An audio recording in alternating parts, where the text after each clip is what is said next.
Pag nambastos ka, babastusin ka rin talaga.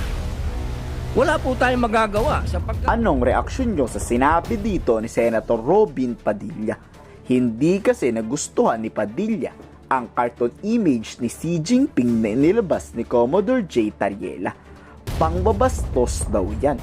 Pero bakit yung illegal na water cannon, pangbabangga ng Chinese Coast Guard at PLA Navy, harassment sa mga mangisdang Pilipino, BIPAR at PCG, wala siyang pake? Tahimik siya pag China ang nambubuli sa Pilipinas. Halos mamatay na nga yung mga kababayan mong Pilipino. Araw-araw tayong binabasto sa sarili nating karagatan, pero wala kang sinasabi, Senator Padilla. Tapos yung simpleng retrato lang ni Xi Jinping na masel-masel, kabastusan na para sa'yo. Grabe tong senador na to. May malasakit pa siya sa China kumpara mo sa kalahi niyang Pilipino. Tatanggapin ko kung ano ang sasabihin ng mga tao sa akin. Kung sasabihin nilang, pro-China yan. Okay lang po. Wala pong problema. Hindi rin naman po tama na ang isang opisyal natin sa gobyerno na isang unipermado pa ay gagawa ng katatawanan o karikature ng presidente ng China.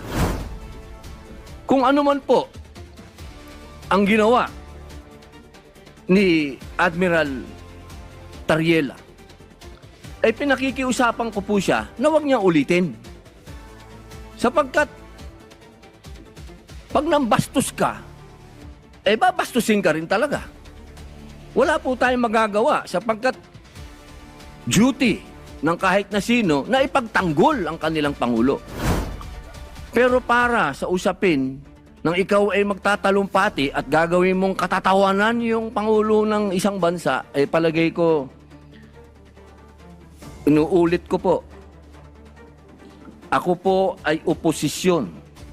Pero kahit sinong gumawa niyan sa presidente ko, hindi ako papayag.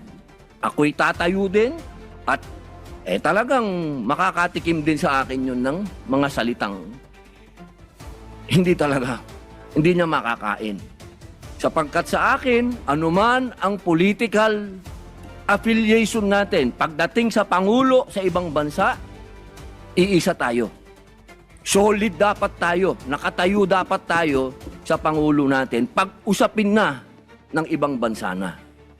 Kaya sana po, nakikiusap po ako sa Chinese Embassy at sa ating mga kasama na sana po ay matapos na ito, makapag-umpisa na po tayo ng magandang relasyon, pag-umpisahan natin ng pag-uusap.